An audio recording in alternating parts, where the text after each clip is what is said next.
জিলিপি, মিষ্টি, আমিত্তি এগুলো হচ্ছে ঐতিহ্যবাহী খাবার। আর ঐতিহ্যবাহী জায়গায় গেলে এই খাবারগুলো পাওয়া যায়। দেখুন কত বড় বড় মিষ্টি, এগুলো নাকি বালিশ মিষ্টি। আসসালামু আলাইকুম ভিউয়ার্স, আপনারা সবাই কেমন আছেন? সূর্যমণি মেলা 230তম আসর এটা, বুঝতে পারছেন? দারুণ সুন্দর, গায়ে মেঠোপথ বেয়ে সুন্দর একটি মেলার আয়োজন। ভুরি ভুরি মিষ্টি, বড় বড় মিষ্টি, কী যে সুন্দর। তো আমরা সূর্যমণি মেলার যাওয়ার জন্য এই মেঠোপথ ধরে বাসে উঠে যাচ্ছিলাম।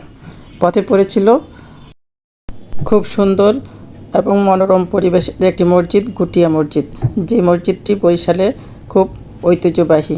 আর পাশ দিয়ে চলে যাচ্ছিল সেই ভানারীপাড়া গায়ে, যেখানে মেলাটি বসেছে। মেলাটি কিন্তু খুবই একটি সুন্দর গায়ে এই মেলাটি বসে। মেলাটি খুবই ঐতিহ্যপূর্ণ এবং অনেক পরিচিত। সূর্যমণি মেলার আসর হচ্ছে একটা 230তম, ভাবা যায় প্রায় 250 বছর পুরনো এই মেলা। মেলার গেটে ঢুকেই আমরা পেয়ে গেলাম সুন্দর একটি দোকান। আমার পছন্দের কিছু জিনিস এখান থেকে কিনেও নিয়েছিলাম।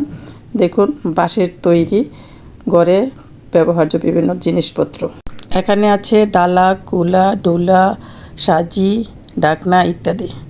আর এই যে পানের দোকান, এটা হলো মন মাতানো পানের দোকান। আগুন পানও কিন্তু আছে এখানে। আর তার পাশেই আছে জালমুড়ি, ঢাকায় স্পেশাল চুই চালের জালমুড়ি এটা। দেখুন, জালমুড়ি তৈরির জন্য কত রকমের মশলা।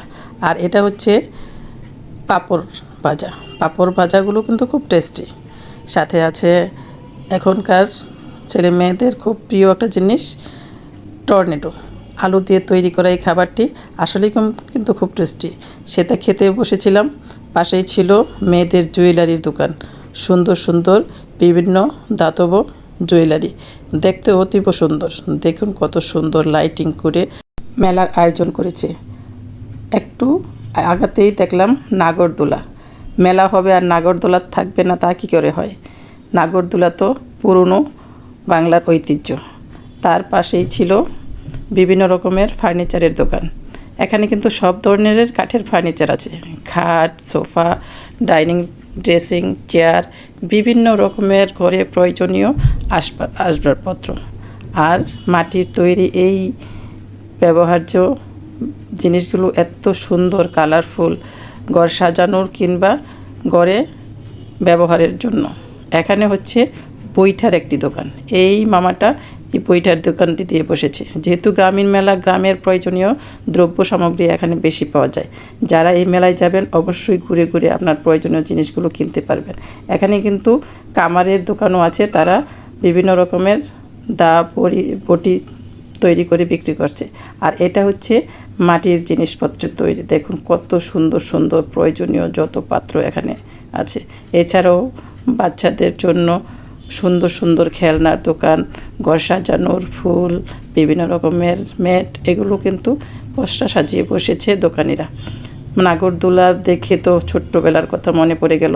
আর হলো এই আচারের দোকানটা, অনেকগুলো আচারের দোকান ছিল।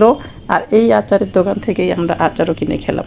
দেখুন, পুরোটা সন্ধ্যা হয়ে আসতেই পুরোটা মেলায় একেবারে লাইটিং করে বসে দিয়েছি। এই ঝুড়িটা কিনে মামা সুন্দর করে আমাদেরকে বেঁধেও দিয়েছিলেন। তাই ফাইনালি আমাদের মেলা দেখা শেষ হয়ে গেল। তো এখানে সার্কাসও এসেছিল, পুতুল নাচও এসেছিল।